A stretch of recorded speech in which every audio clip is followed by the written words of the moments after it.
I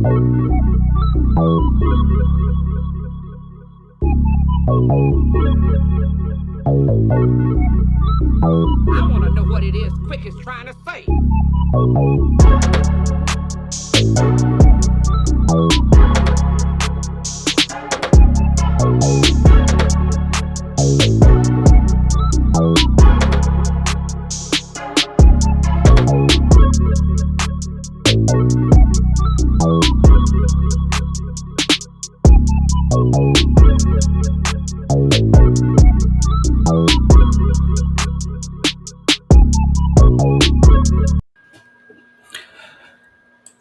I do this just for the music. Like that music gets me hyped every time. Every time. I Every agree time. with you. Every I'm time. down with it. All right. But welcome everybody to the Four Tales podcast. I am your host, Kyrun Silva from Taurus Comics. Across the way is the Puce composer of Ace Blade, Danny J. Quick. And together we are the only place to find two award-winning blurred comic creators talking about comics, art, and everything else. Now we are live on Facebook, Twitter, Twitch, YouTube, and a host of other programs. So if you are listening or watching this, thank you for your support. Don't forget to hit the thumbs up button if you're on YouTube, hit the host option on Twitch, and make sure you like and subscribe on whatever platform you are using, because all those likes, subscribes, hosting, shares help us get to a bigger audience. We are trying to grow our audience on YouTube, so search for Tales Podcast. That's four, the number four, TALES, and then podcast on YouTube. Help us get to 100 subscribers. We're about halfway there, so if you can get us there, that'd be great. But also keep doing those reviews, especially on Apple iTunes, which is our biggest, like by far our biggest group of listeners. So thank you for everybody there. Hold on one second. I forgot to do something because it's way too dark. Hold up. And bam. All right, that's better. You didn't turn the light on? I got a light. I finally got a light. It got too dark. I realized I had. You went and got a light and forgot to turn the light on. Come on now. Come on. It's my first time using it. I forgot. All right, leave me alone. But at least people who actually view this live, they can see me better, somewhat. I mean, I don't know why you want to see, but you can at least see my lovely banner that's covering all the junk behind me, drawn by Michael Dorman and Anthony D. Lee. Just to throw that out there. Well, shoot, this is my first time actually sharing the feed live, so I guess we're both learning. This is why we don't get anybody. This is why we don't get people listening and watching. You're not sharing crap. We got it though. We're doing it now. Let's go. All right, whatever. So what's up, man? How you been? I'm doing good, man. It's good to see you. I know it's nice and early there. I see it's still dark outside. Yeah. You been reading any comics, or let's wait until we get our guest on, and we'll talk about what comics we've been reading. Okay. Well, before we get that guest on, what have you been up to this week? Man, one important thing that I've been up to is I got these in. I got the rough draft, the preview copy of the Ace Blade Villain Season book, and you see it's a preview draft because it still got the old logo. Got the old logo on there, and it's got some pages that are blank, but this is just for edits. So I'm looking through it and seeing a couple things I need to fix. But it's close to being done, man. I'm excited about that. What about you? Well, when can we expect that to be done? Give me 3 weeks. It'll be done. Give me 3 weeks. So 3 weeks, you're gonna send it back to the printer for reprints, and then all us backers that have been supporting you about a couple months, we get a book so we can enjoy it for Christmas. For Christmas, that's the goal. All right, the goal. Right. Get it to folks by Christmas. All right. What have I been up to? Well, I'm looking for a new artist for a book, and I finished up some pages for another book that I'm working on with Marcos Martinez. We're doing StarCore, and I'm digging what he's pulling out. I think I talked to this last week about this, but he's got this Saturday morning cartoon vibe going on with all his artwork, so I'm hoping that people dig that. And then I'm doing some artwork for Joseph Duas. Started the pages on that. Oh, nice. And yeah, he's got an interesting story going on. I don't know if any of our listeners are into this, but go research Madame Fatale. I think that's how you pronounce her name. It's an interesting character from like the 40s, 50s. And he's got it's like one of those public domain characters now, but people might enjoy this. I think I'm doing 14 pages for his book, so hopefully you guys dig it, check it out when it's available. Well, I was gonna commission you for something else now that I'm coloring that first piece, but it seems like you're too busy. So I'm always open for commissions. I'm just saying, if you want to, I can't. You know me. I don't like to be pushed to the back of the list. I got to be the priority out here. Wow. All right. As our guest knows, all too well. All right. Well, I mean, I guess we might as well bring him on. Actually, one more thing before we bring him on. I do want to talk about a poll that we put up. Well, I put out, because you don't do nothing but talk, but I put this poll out. So if you are part of our Spotify listeners, and you're looking at the mobile devices, the mobile apps, you saw that we put out a poll last week saying, if you had to fight aliens, who would you rather have on your team, Metroid Samus or aliens Ellen Ripley? And it was a unanimous Metroid Samus. So she's got the plasma guns. I mean, yeah. She didn't do the ball thing and everything. So I'm down for that. I don't know what we're going to put out this week. And I don't know why it's only Spotify that gives us an option, but I'm going to try to make a poll every week for our Spotify listeners, give them something to enjoy. Spotify cares about podcasts, and other platforms don't as much. They get a lot of their traffic from podcasts because other people catch up. It's all good. It's cool, man. I mean, I just wish it was Apple gave that same care, because our listenership is like 75% Apple iTunes, and maybe like 20% Spotify. I don't know if I've ever sent you the breakdown, but it's pretty fascinating sometimes about where we get listeners. Like, we get listeners in Germany, the UK, South America. I mean, we're worldwide with this. So, I'll send that to you one day so you can check it out. All right, but enough of us, because I know this is not why people are here. What they are here for is the creator and illustrator of King Supreme, a muralist, and my understanding, the best part of Fourth Wall Productions. The absolute best part of Fourth Wall Productions. Okay, all right, that's my understanding. Wolly McNair. So let me bring him on, and I screwed it up, so I'm just gonna bring him on.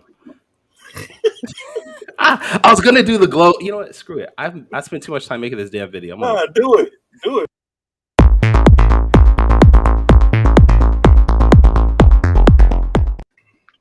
I spent too much time making that video. I can't not do it. That was a dope video. Wolly, what's up, man? What's up, man? I'm just doing product placement right quick. Like, oh snap! Look at all this stuff. I see. I don't really do that, but I just had to do it real quick. I didn't get the pre-meeting memo that I was supposed to wear a King Supreme hat. What's up with that? That's a Danny quick. Danny trying to act like he care about King Supreme by wearing a hat today. Ace related his favorite, but he just tried to do it so he could not hear my mouth. That's all. Nah, bro, I got stickers. Nah, you got the products. I got stickers. I got stuff that I designed too for King Supreme, man. Don't be trying to play King me. Supreme's that stepchild that he don't want to talk about. That's pretty much who King. When I came along, I was like, "Yo, man, this King Supreme dude is dope." Then it was like, I don't know, this is a censored show, but he used a 4-letter word and was like, "That towards King Supreme." You know what I'm saying? Oh, and I was like, I mean, you crazy, can say it. We don't have any age requirements, so you can say it. I don't care. No.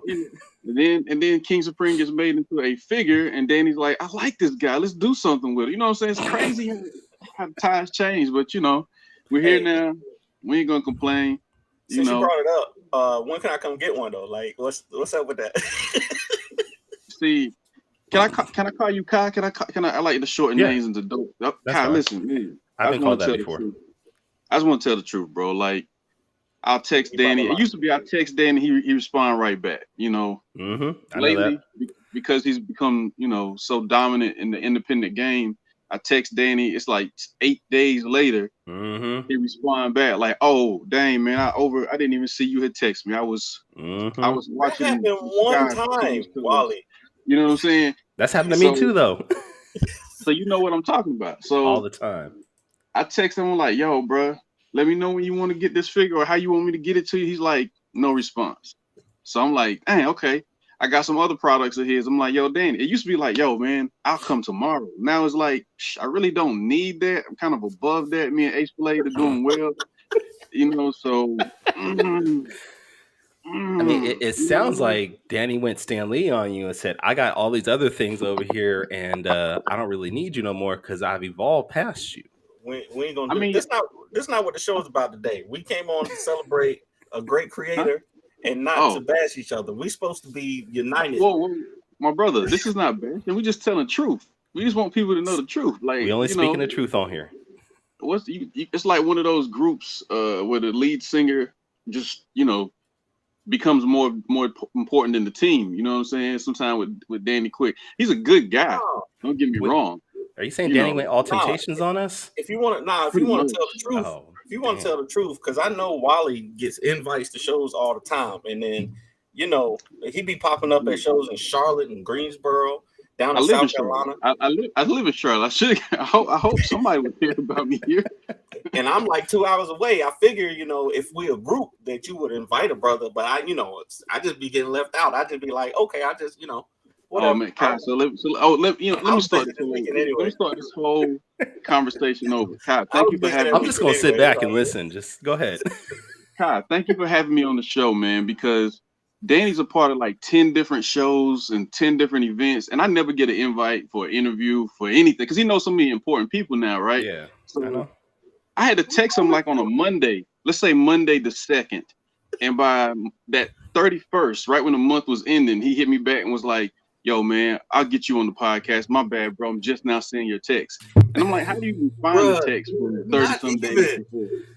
Not even. I said, hey, Wolly, when do you want to be on the show? And he was like, I know y'all already started the show, but, maybe I'll be available in November sometime. I'm like, November? Whoa. Can we at least get October? Is that okay? Hey, you know what? I come from a background where there's a code, so I ain't going to snitch and show the receipts for that conversation. He said I got receipts. I'm not going to show the receipts from that conversation. I'm just going to keep it close to heart, because, if you know. So, it's real odd too, Kai. You said you was talking about an artist who had like a Saturday morning cartoons vibe, and I was like, yo, so I'm not the only person that remembers Saturday morning cartoons. Me and my wife was starting a company called Saturday Morning Cartoons. How ironic. Okay. Yeah. All right. So, well, since you brought it up, what is that going to be about? What's Saturday Morning Cartoons? Well, as Danny knows, I'm big on ownership, right? And it's always good to have resources and things of that nature, but I'm just huge on cutting out the middleman if you can, and owning as much of what you can when you can. So I do a lot of branding. I do a lot of product work for other people. And then, of course, we have our own brands, with the different books and the different things that we do, the hats, the T-shirts. But I kind of wanted to cut out some of the outsourcing. So me and my wife decided, hey, let's buy some equipment. I used to do screen printing. I used to do sublimation printing. So now we're getting into the direct-to-garment printing market just a little bit. It's not something I'm trying to make like my everyday, but we figure we're going to be putting products out. We run Kickstarters. We know other creators that run Kickstarters. If we can prove that our product not only looks good, but feels good, the quality is there. And I have conversations all the time with creators about just making sure your brand is on par. You make a dope comic and your T-shirt is garbage, it hurts your brand. Mm-hmm. You know what I'm saying? So we just want to make sure that we both jump into that market for what we're doing, but also offer options from time to time for other creators to say, yo, we can not only do clothes for you, but we can show you how to make sure that your stuff is up to par if you're not thinking in that direction. Some people just like a T-shirt's a T-shirt. There's a huge difference in different brands and the quality and how a shirt is made.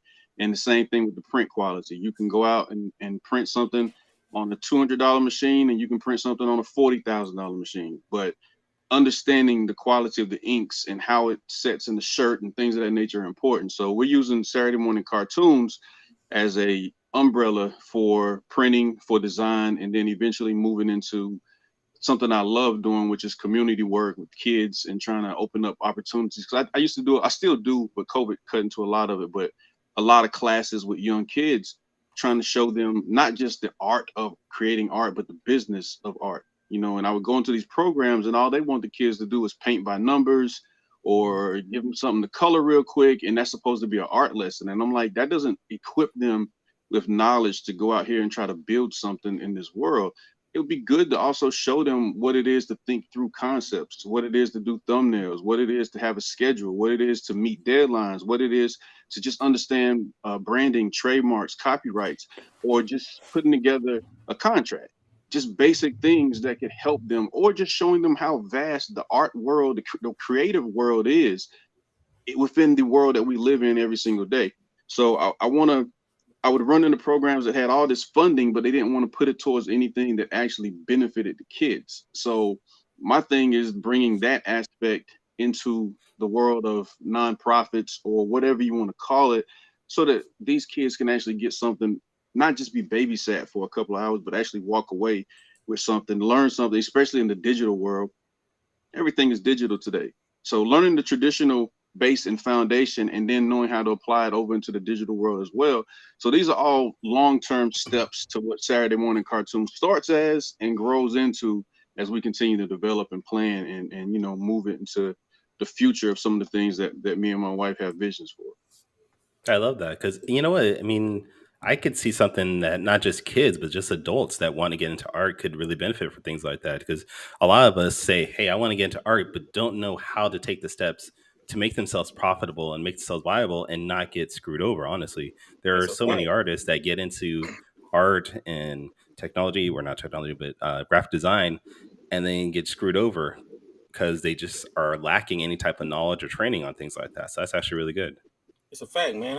As a matter of fact, I might want to sign up myself. I've been asking Wally to teach me how to draw for probably about 10 years now. Whoa.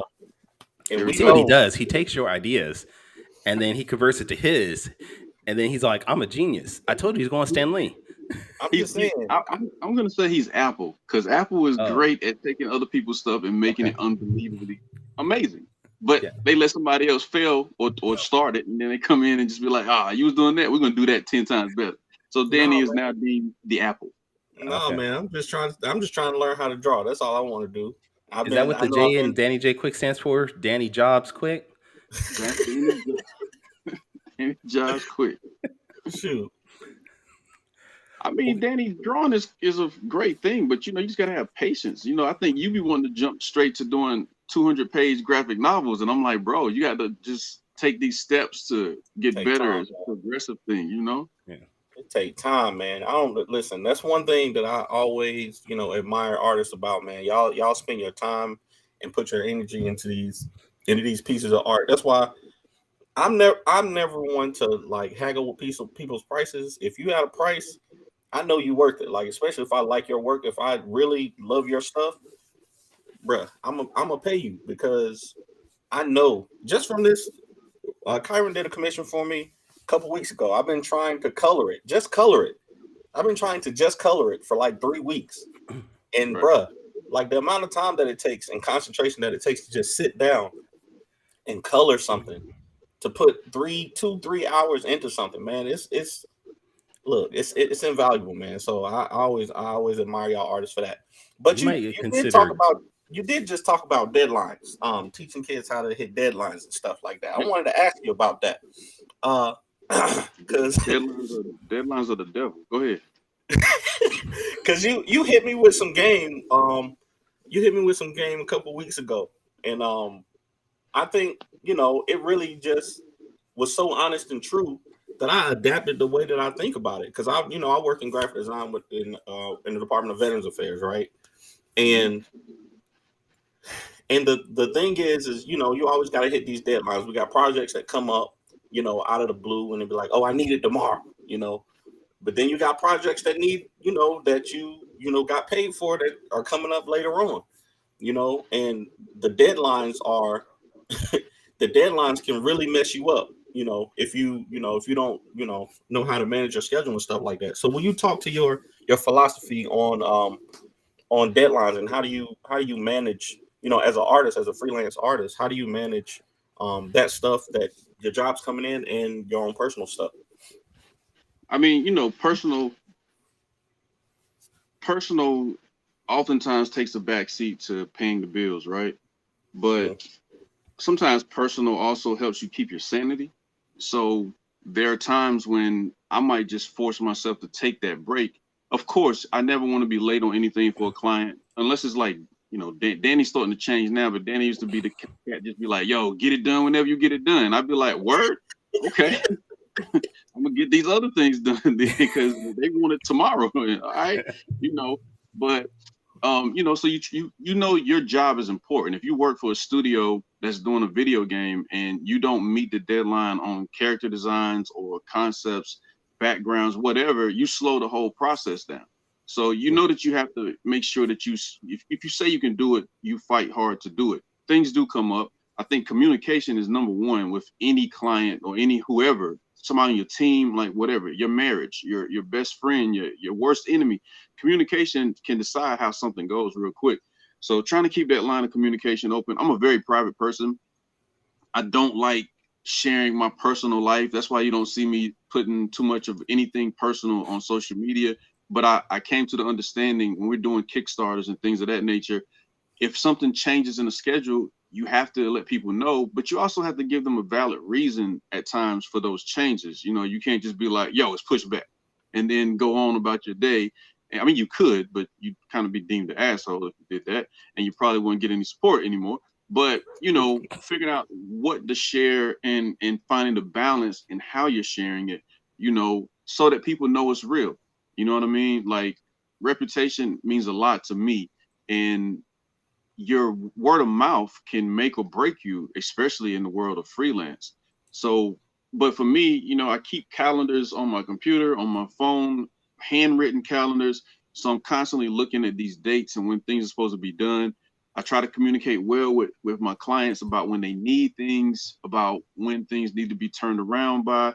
But I also tell people, I know we got to make money, we got to live, but if you really don't want to do something, don't take it, because you'll end up hating it the whole process. You probably won't do a very good job with it when it's all said and done. And you may even screw the deadline up just because you can't get into it mentally to produce what you're saying you're trying to produce. But I mean, I think at the end of the day, and I don't remember exactly what I might have said to you that sparked the thought or whatever, but at the end of the day, it's just communication and staying focused. And of course, a lot of artists have this, I wasn't in the mood to create, and I understand there's a part of that. There's definitely a part of that, but I can't be in that space with client work as much as I can personal work. I can hover over personal work way longer and try to find that moment compared to someone else's work that's trying to get something out by a certain time. I have to fight through it.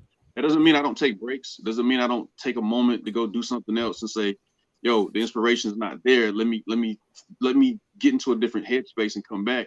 But you just have to time that out properly. You can't be on some, I'm about to play Ghost of Tsushima for 12 hours and it's due tomorrow. You know what I mean? Like, you gotta find that balance. It is a good game. It is a good. Listen, when Gears of War first came out, long time ago, I played that game. Old. Talk about that. Come on, long. That made me feel old. Damn it. I played that game for 2 days straight and didn't work on some projects I was supposed to do for 2 days straight. This was young me. And then I looked up and was like, yo, what am I doing? I could have played the game anytime. You know what I mean? Like, I'm tripping, but it's just finding your balance and knowing that this is your reputation. This speaks for who you are. So, of course, you want to get things done on time. And if there is a problem, communicate. The same way you want somebody to communicate with you, respect people's time, communicate and let them know, like, yo, I'm behind or whatever the situation is. Some people might have a problem with it. Some people might work with you.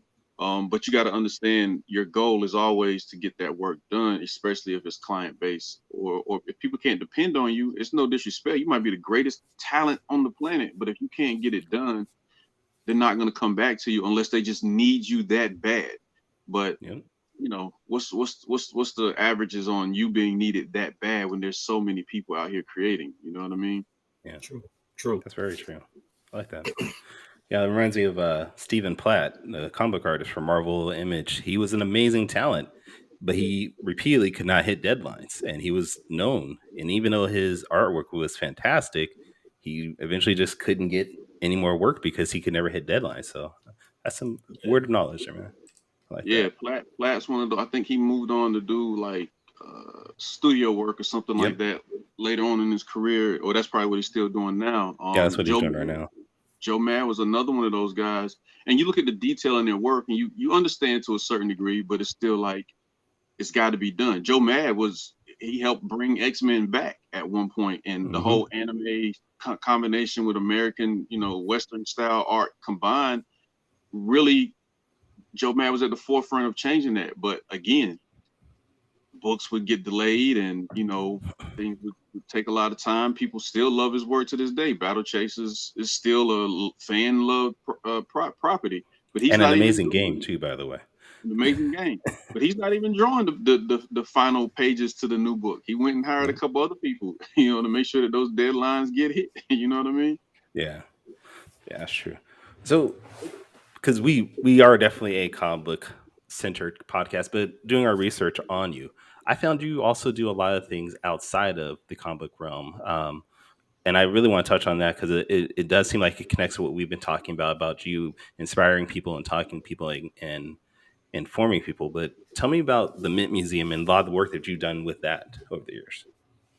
Oh yeah, so the Mint Museum, I guess, would be, high-end gallery / art institution type thing. One of those places where growing up, you might have saw the building over there somewhere, but you didn't really know too much about what it really was, so you ain't go there. You know what I mean? Yep.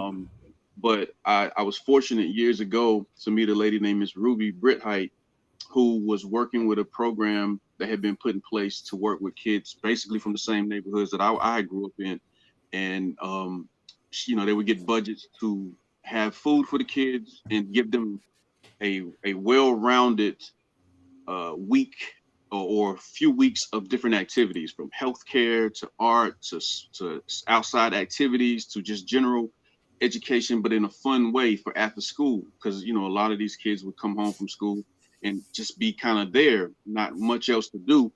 And we know what the streets can be like. We know how alluring that can become real quick. So they would, we all know about the streets, we know about that. Why do I feel like I'm missing out on that? Like, Danny, you don't know about the streets? No, I didn't mean to interrupt. Go ahead. Danny's like Carlton. I'm not gonna say Carlton, but Danny's from where's that place that the White Wizard from Lord of the Rings is from? Stop it. Danny's from like a place like that, but he's always talking about how dangerous it is and how he got the thing on him every time he roll around. I don't know if the thing is his writing computer or if it's. I know he was in the military, so I don't know. With Danny, you can't never really tell. But I guess the streets are on his side or something like that. I'm not sure. So, he threatened me a couple times, and I just let him know peacefully. I got people all over North Carolina, and some of them will show up at your door just to have a conversation. You know what I'm saying? I just want him to know whatever force he had, just remember other people got that too. So sometimes Danny try to remind me, slightly that he is the street. He got his ear to the streets. Ace Blade got his ear to the streets. King's of Queens flying around and out of universe. So I digress. Most of us know what the streets can be like and how alluring it can be for kids, especially who don't have anything else to focus on. So the Mint put that program together, and Miss Ruby reached out to me and some other brothers who had formed a crew at the time called God City, which people thought was a church group, but we weren't. We were anything other than a church group. We were out because we came from different backgrounds, but we understood the same goal. And so we were out doing things actively in the community, fighting to get into art galleries and things of that nature that just wasn't happening for people of color or anybody that was outside of the fine art world. So our thing was to change the perspective of what fine art was, and we started doing it out of our own pocket. So she respected that, and she brought us in. People learn quick. Sometimes you can't reach people by putting people that are totally different in front of them. Sometimes you need people that come from the same world to have that conversation. So we started partnering with them, doing different programs, things with that particular program, things with the Mint in general. Few people in the crew have permanent pieces at the Mint now because of those long-standing relationships and the hard work that we were putting in at different times, different places. So, you know, we also she would find ways to bring what we were doing. I guess if we were Daredevil in the Marvel comics or Luke Cage in the Marvel comics, she would find ways to bring that street level activity into these high end, highbrow places. You know, like, yo, can we partner and do this? Or what do you guys think about that? And so now, I would say in large part because of that, the mint in places of that type stature have opened up around here a lot more to younger artists and artists that come from different backgrounds, artists that are doing work outside of fruit bowls. And nothing against a fruit bowl, but you know, how many times can you paint a fruit bowl and make it dope? You know, so they're starting to understand, just like galleries in other states, New York, Atlanta, you know, Chicago, LA, Florida, they Texas, they've been understood this. So around here, it's starting to be understood now that there's more to it than just your typical whatever. So, you know, that's a lot of what we've been able to build, and I've been able to be a part of with the Mint and a few other places around here. It's still a lot of politics and politics to the art game, especially in that particular world. You know, underfunding for people that look like me, misuse of representation of people that look like us, especially when everything was going on with George Floyd and Breonna Taylor and several others, and people want to get those photo ops. But you fight through that, you muster through that, and you find your alliances where you find them, and you use it for what you can to move to that bigger platform, you know? I like that, man. I do like that, especially when I was doing some research on you. I did like that a lot of your arts does seem to veer towards social justice and telling a story about social justice. So I like how you're incorporating that, man. This might be a good time to, I guess, to change it up since we went so heavy on that, and maybe do Danny's quick takes on this. Because I don't know, man. I mean, are you ready or no? Yeah, let's do the quick takes. So if you watch the show, I know Wally watches the show, so I know he knows about Danny's quick takes. That was kind of weird. That was a weird shot. I don't know. These gangsters, man. These gangsters nowadays. I don't know. If you watch the show, every week we have a quick fire rapid question segment for our guest called Danny's Quick Takes. And this time I've got that's a nice way to get your whole name in there, Danny. I like that. You have no idea. Like the first episode we did this, he's like, "Hey, man, I didn't tell you about this, but we're gonna do this real quick." It was like in the middle of the show. I was like, "All right." We'll be on the fly, man. We'll be coming up with it on the fly. You know how I do. That's how I know Danny has not been cloned. So we got you'll have 45 seconds. Kyrun has a nice animated timer that he paid for, and we're gonna I'm gonna ask you the question, and then the clock is gonna count down. And if you don't answer the question within 45 seconds, you get the buzzer. All right. So that's the worst. The buzzer. See the buzzer. We don't have any other consequences for you at this point, but you know. Okay, I feel relaxed. You know, somebody can be at the front door. That's problems for me. But the buzzer, cool. No. All right, so there's been a long-standing meme going around where people talk about, would you rather have $1 million or dinner with Jay-Z? Right now, I know my answer is the $1 million because ain't nothing Jay-Z can do in a dinner that's gonna help me. But I know one of your longtime favorite artists is Todd McFarlane. So I want to ask you question number one: would you take $50,000 or a weekend to learn from Todd McFarlane? I'm gonna take the cash. Why? I'll take the cash and use those resources to build up my company, my assets, and my brand, and that opens up the door to have conversations with people like Todd and whoever else. You know, once your reputation speaks for itself, doors open in a different way. I'm not saying there's nothing wrong with sitting down with Todd, but I've talked to dude at random comic book conventions just by walking up on him. So if I really want to have that conversation, I can figure that out too. But give me the 50. Hey, I agree with you. I 100% agree. Can we talk about the disrespect that you put on Todd McFarlane? Like, Jay-Z gets $1 million. You bring it all the way down to $50,000. Right. Like Todd ain't a multi-millionaire. Yeah. I mean, I think Todd probably has the money that Jay-Z got, and you're going to bring him down to 50. I just had to make it more. I know $1 million is a lot of money. Ain't no way I'm taking. You know what? We might have to cancel Danny because that's the mistreatment that the world of comics gets. People put it on a lower scale than music. No, that ain't it at all. You know what I'm saying? But I bet you if you get a weekend to learn from Danny J. Quick or $1 billion, that'd be the question, wouldn't it? No, I was just trying to make the question harder. I didn't really want to disrespect it and say $500 or something like that, because then that would have put you in a real bad spot. But man, we're gonna put $1 million on Todd's name too. Not on his head. That's different. $1 million on his name. We'll put $1 million on Todd's name too. Danny put $1 million on his head, I bet. All right. Question number 2. And I'm really interested in the answer to this one. All right. So question number 2. If you get a chance to turn only one of your comic properties into a TV show, which one would it be and why? Well, I don't believe I'd be limited to one once the one that I turn into a show does its thing and becomes successful. So, but if I had to pick where I was going to start, I would start with Fairy Tale Knights or King Supreme. The reason why?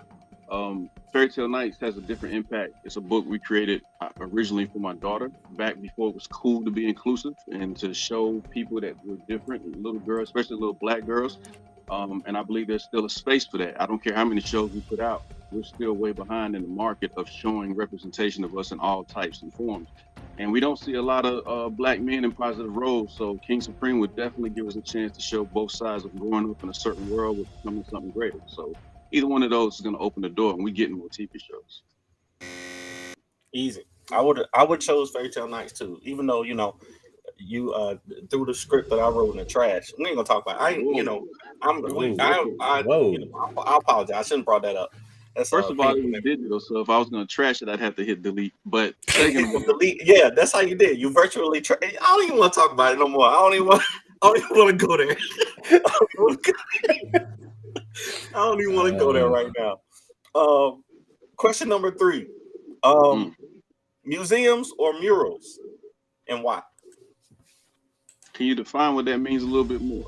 Would you rather have your art in museums all over the country, or would you rather have murals all over the country, and why? Well, I break the rules, so I'm aiming for both, and I've done both. So I think if it's in a museum, it shows it one brings our people in that maybe don't go to some of those places or aren't as in touch with some of those places. It opens up that spectrum. If it's on a mural outside somewhere, then it's seen by anybody that passes by it at any point in time, any moment. So branding and marketing tells me fight to get both. Hey, I'm down with that. And I knew that was going to be your answer. You just don't follow the rules at all. But that's cool. I don't. There's too many things I can't change, but the things I can, I definitely, the Serenity Prayer. Yeah, I figured. All right, now I need you to stick Serenity Prayer. So I'm just be honest about that too. I need you to stick to the question on this one, okay? Or what? You gonna send somebody to his house? If you don't answer the question on this one, I'm gonna have to tell Tiana to call your wife. All right. What's that gonna do? They're gonna have a conversation about wine and hanging out, and then we're gonna keep on going. Go ahead. All right. So, question number 4. I know how you are about ownership, and we already talked about it in the show. But question number 4 is: you have to give up one property to DC or Marvel in order to get funding for all of the rest of your properties. Which property do you sacrifice and why? What am I getting for giving them up? Why do I have to give?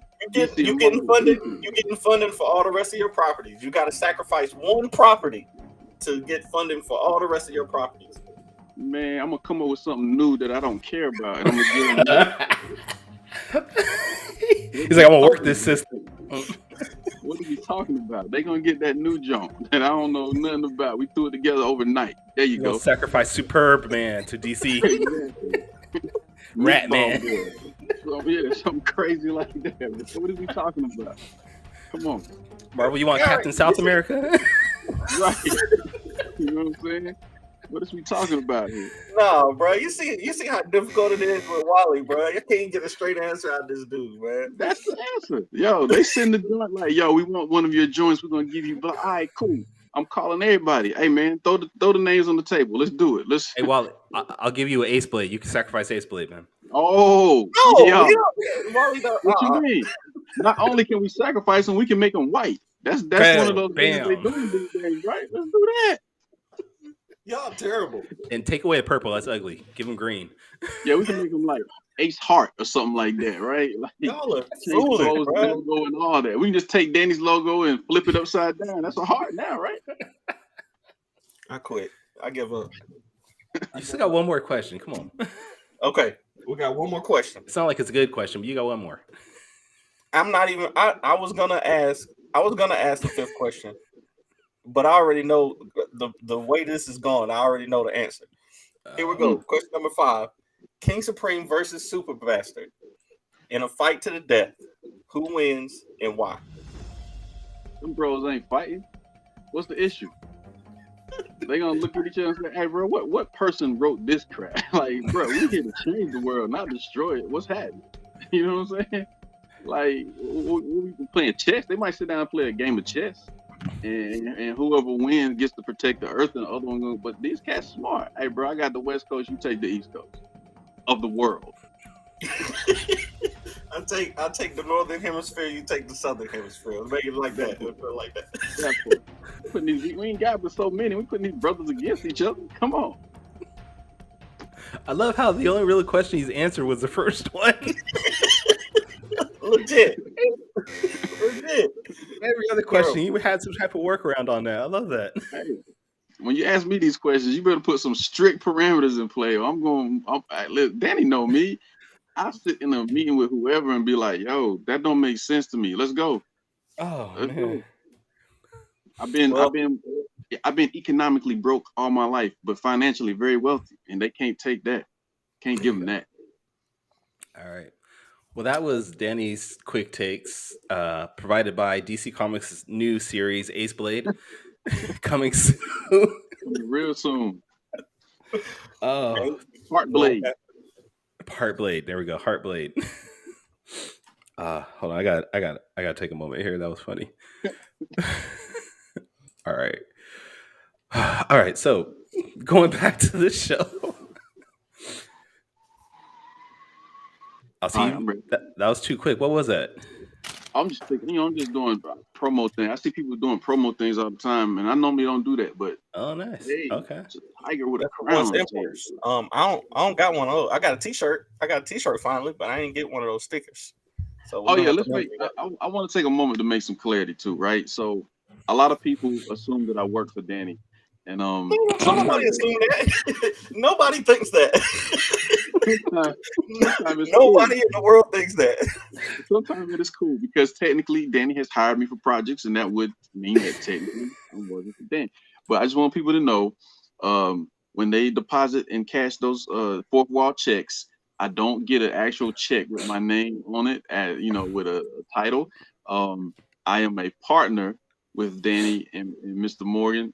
And we make dopeness together as two entities that come together and make flyness.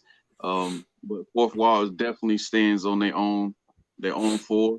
And Once Emperors definitely stands on its own, whatever Tigers stand on, because we're on that Tiger time over here.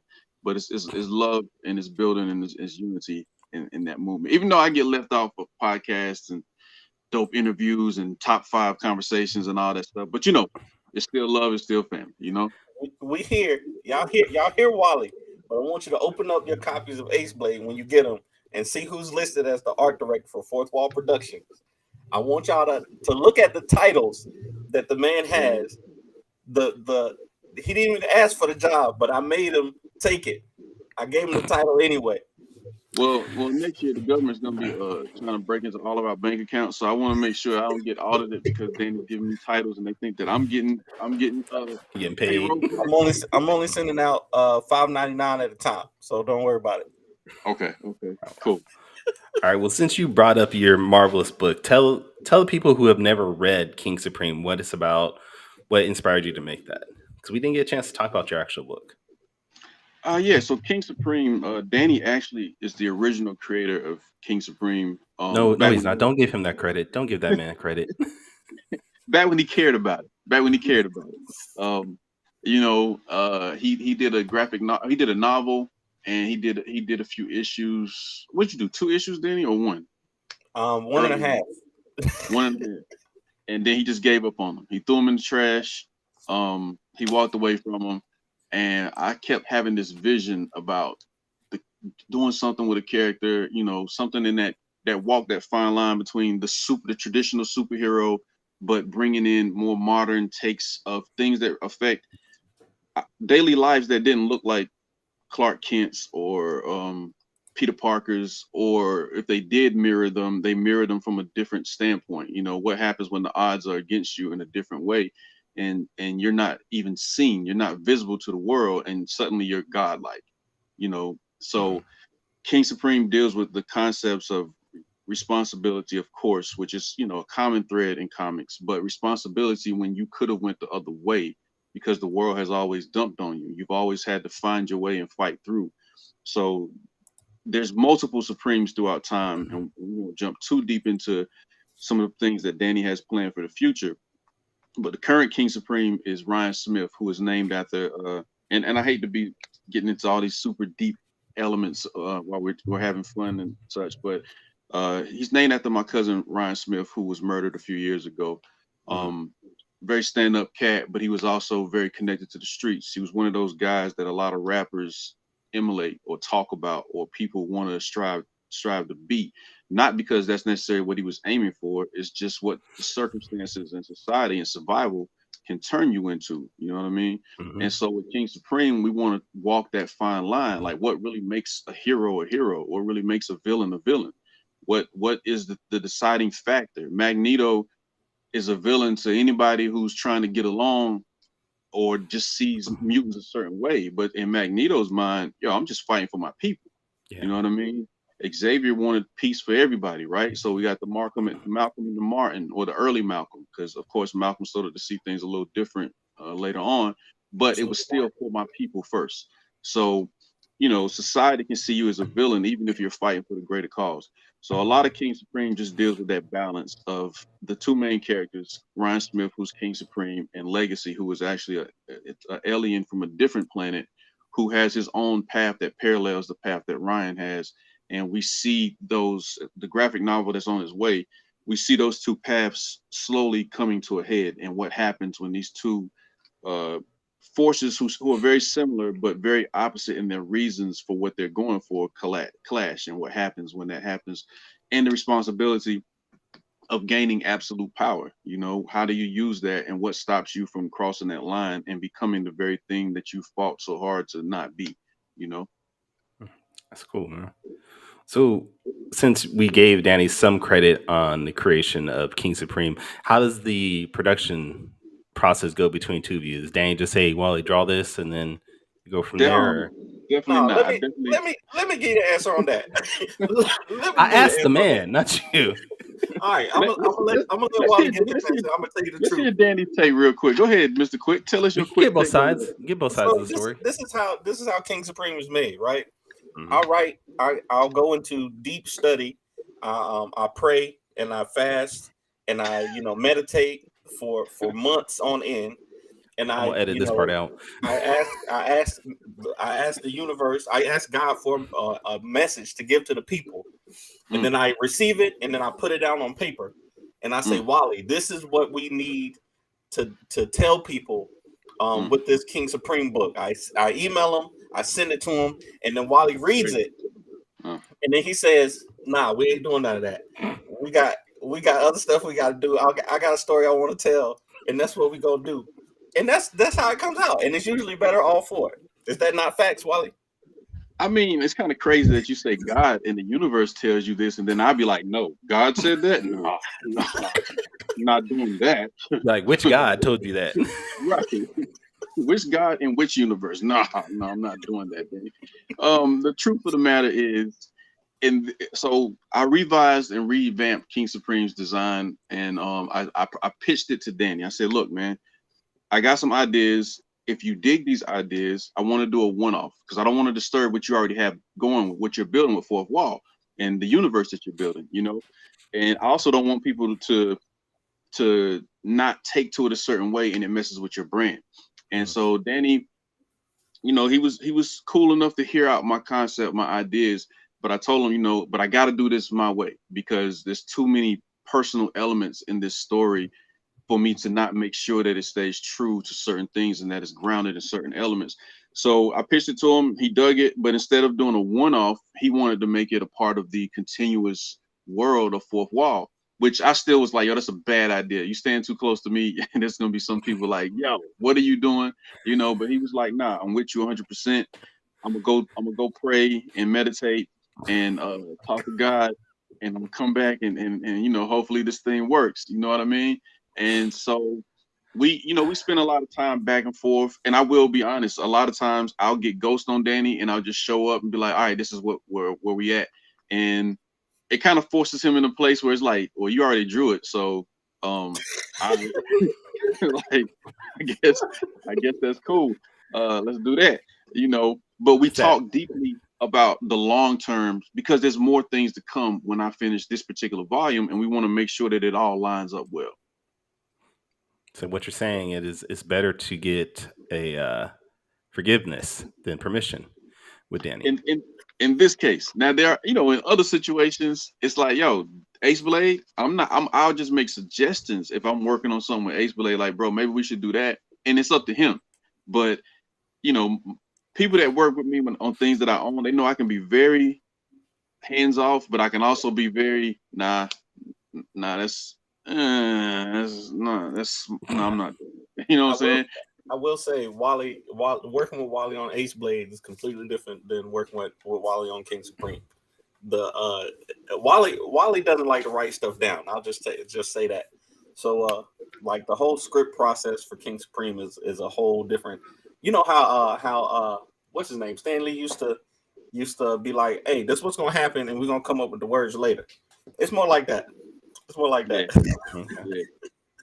Yeah. So when we put things out, and we used to tell people that because we didn't want people to be like, it's terrible just because they knew the process wasn't traditional.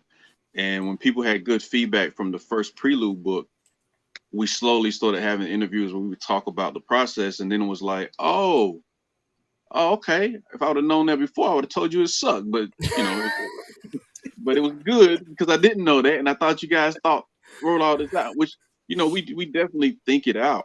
It's just I'm a very visual person. I play things out in my mind over and over again, and then I do layouts, and I like to act out dialogue amongst the characters to try to make it feel more like a conversation. And it's hard for me to do that by just typing everything up and then reading it back and seeing if it makes sense. But I can read scripts and work from scripts with no problem.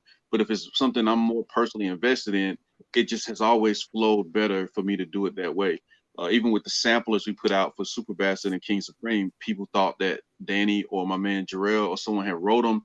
And when they started finding out, it was just, this is just piece, you know, me doing the weird thing that I do. But people respect Jay-Z and Biggie for it. So I'm like, why they can't respect comic creators if we're actually caring in what we're putting together and how we're doing it, you know? So yeah. It's like you said, people don't respect comics sometimes. You know? True. This is true. We're still looked up as a child's medium more than a literature. True. And that's one of the things that I want to fight and change so much. And that's why I'm glad that we do get our books into certain places, because a lot of kids do learn a lot from even conversations change. I've seen kids' conversations change from just reading dialogue in a comic book, you know, helping them to understand more how to receive and process information. And I think communication is key in anything we're doing, both from body language and verbal. Like that combination says a lot. You know what I mean? Yeah, I got you. Now, one thing I was noticing just looking at your work, and something you and I could probably connect with that Danny can't, is your art style. Looking at your art style, it's a very, it's like those Ernie Barnes paintings, things like that, where you elongate along a lot of your limbs and things like that. How did you develop that style? Exactly who you said, Ernie Barnes. Okay. My great grandmother used to play when I was a kid. She would put the reruns of Good Times on, and okay. At that time, you know, somebody, first of all, black people on TV was dope to see. and then the black family struggles or not, it was beautiful to see them sticking together. And then you had JJ doing these paintings, and I find out later, I'm mesmerized by the way these paintings look, and I find out later, oh, this is by a guy who's actually from North Carolina. Like, that's crazy, and he's actually made a living doing art. And he used to be an athlete. He's still an athlete. He was an athlete, but he's like a he football got player, right? Yeah, football. Yeah. And so you take that and you combine it with anime and graffiti, and it just felt like the greatest combination of weird art that I could think of to try to strive towards creating with my own twist to it. So it was probably the worst way to learn how to draw, to look at things that are elongated and stretched out first before really trying to study anatomy. But I think all of that is a growing process. That's the most beautiful thing about art. It's a continuous process. If you ever feel like you've learned it all when it comes to art, then you probably should go do something else. You know what I mean? Like, I think there's always room to grow and get better when it comes to art. So yeah, Ernie Barnes was a huge. I never got to meet him in person. That was one of my goals, but he was a huge, huge influence on me. Nice, very nice. And see, this is the part where Danny was quiet because he don't know nothing about art. So, hey, Danny says he's gonna be drawing a whole book by next year, 2022. Nah, I'm gonna stick to colors. I'm gonna let y'all do lines. I'm gonna learn colors though. That's one of my goals. I'm gonna learn colors. I respect that. I mean, if you want to start coloring some of my comics, that's fine, Danny. I can't find a. No, you don't want that right now. You don't want that right now. Give about 6 months. I might be in a position to put something out, but I'm gonna remember this because Danny, 6 months from now, Danny be like, man, I'm too busy to be doing, and be like, oh, you remember when you said 6 months ago? Just give you 6 months, and then he'll be like, Wolly and Kai don't want me to color none of their stuff. Every time I ask them, they telling me no, I can't color their stuff.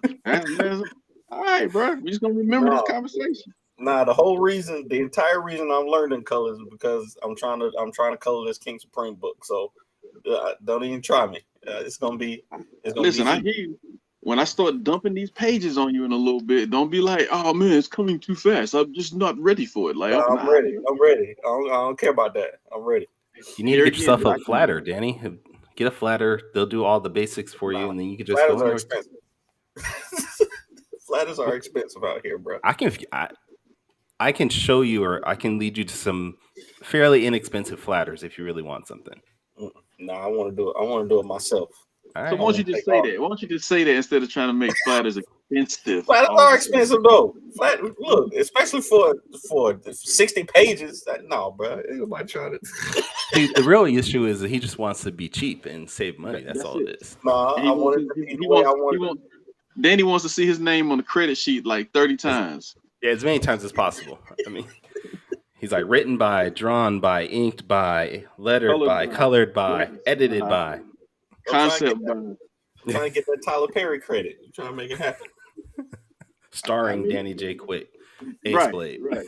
As Ace Blade.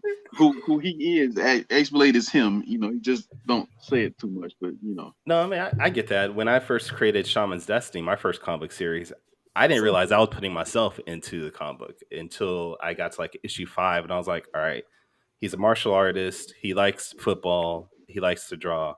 Yeah, this is just me. And it really didn't. It honestly, it took me to where I was at a convention, and this white lady came back, and she was looking at my poster, and she was like, "Is that you?" And I was like, "No, that's not. I guess that is me."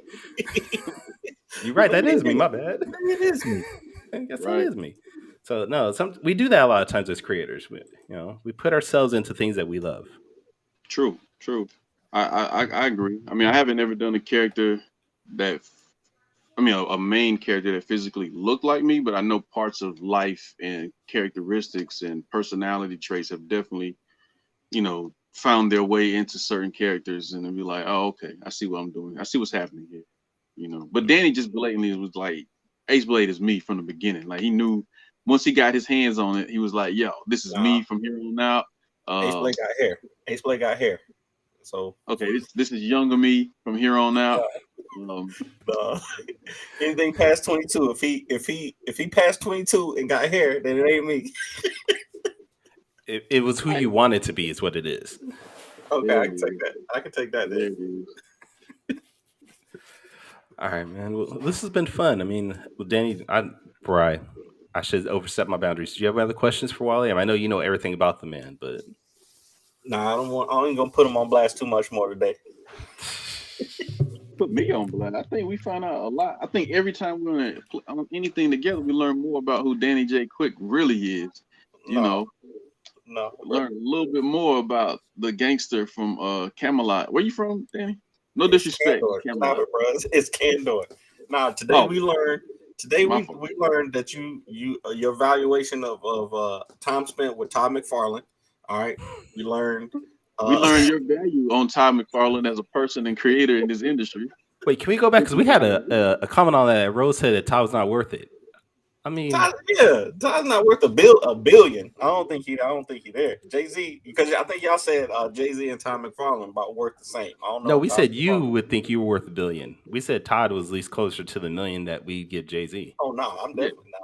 I'm gonna be worth $1 billion someday, but not now. You shouldn't disrespect Todd like that, though. You know the man's put in his work. Todd. No, never. I would never disrespect Todd.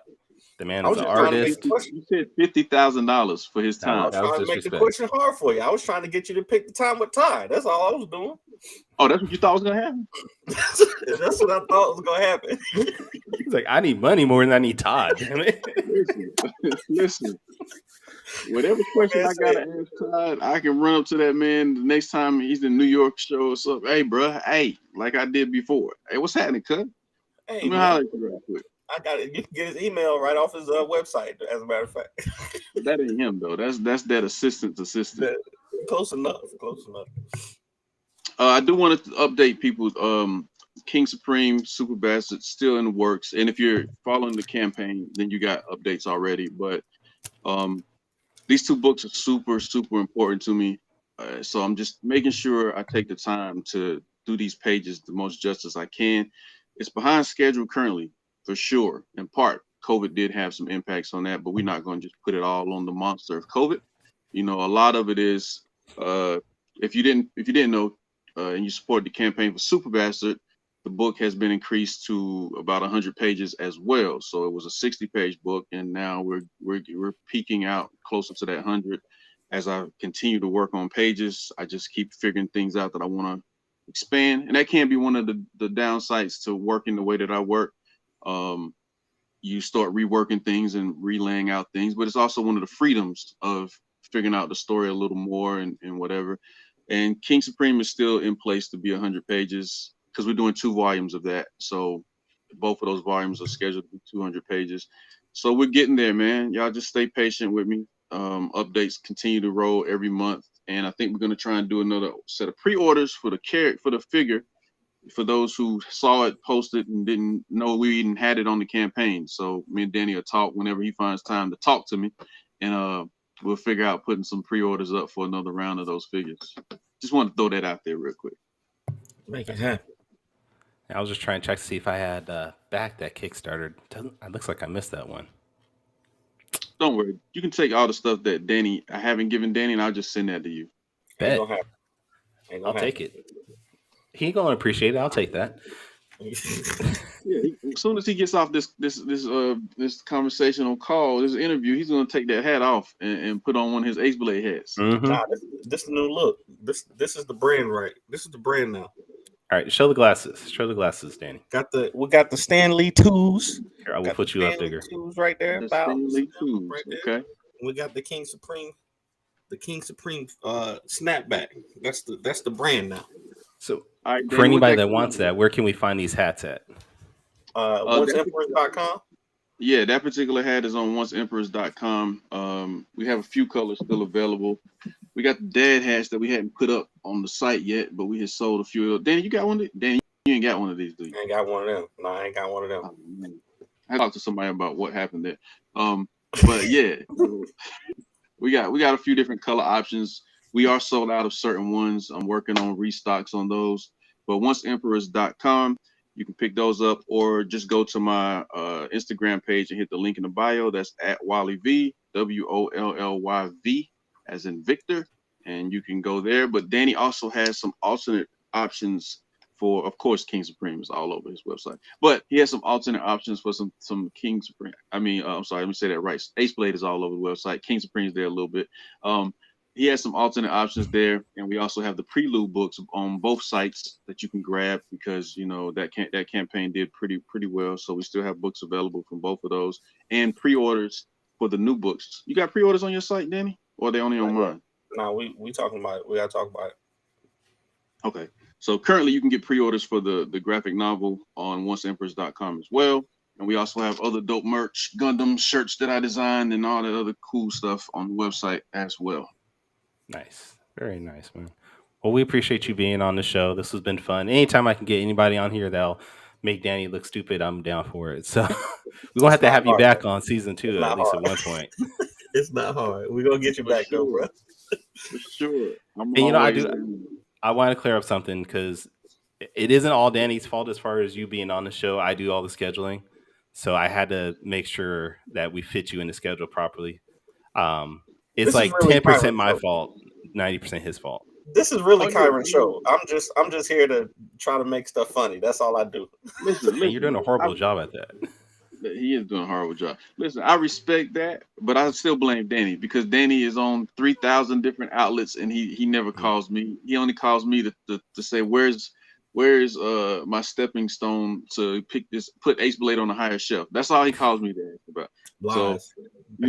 So yeah, I like Ace Blade. I got no beef with Ace Blade. I don't think he can beat half the characters that Danny thinks he can beat, but that's another conversation. Hey, if I get to write it, Ace Blade gonna win. Just know that. I ain't gonna complain about that word. Brother, I think Ace Blade only as cocky as he is because he knows he got King Supreme to back him up if it ever really go down. Oh, that's a fact. I got King Supreme and Lumberjacks right here on the team. Hey, you ain't got Lumberjacks. Lumberjacks ain't on the Ace Blade team. Don't lie. Lumberjacks will chop up Ace Blade. Wait until after this next season of the podcast. We trying to squash some of that beef. So whatever. We'll see how that goes. We'll see. All right, Danny. Well, where can we find all your work at, Danny? Where you can find me at the Ace Blade everywhere on social media, and then our website www.fourthwallpros.com. What about you, Kyron? Where can people find you? You can find my work at tauruscomics.com. I'm on Twitter, Instagram, Tumblr at Taurus Comics. I am on TikTok, which is at Kyron49. But you can also find, if this is your first time ever listening to this podcast, you can find our past episodes at 4tailspodcast.com. That's number 4, TALES podcast.com.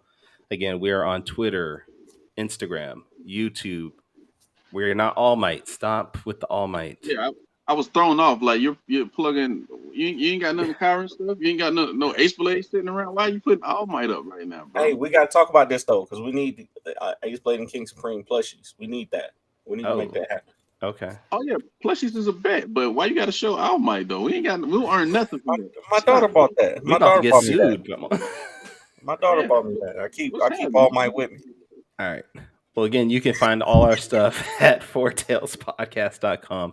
Please check us out. Like I said earlier, like us on YouTube, Spotify, Apple iTunes. If you are listening to us on any platform, please go ahead and leave us a review because those reviews help us out so much. But again, we want to thank Wally for being on the show, and join us in 2 weeks for our next episode where we will have Marvel legend artist, Image founder, Eric Larson on the show to talk about whatever the hell he wants to talk about, I guess, because I have no idea. But join us in 2 weeks from today. That's dope. Even though I got beef with Eric Larson. But yeah, that's dope. We'll cut that part out too. I appreciate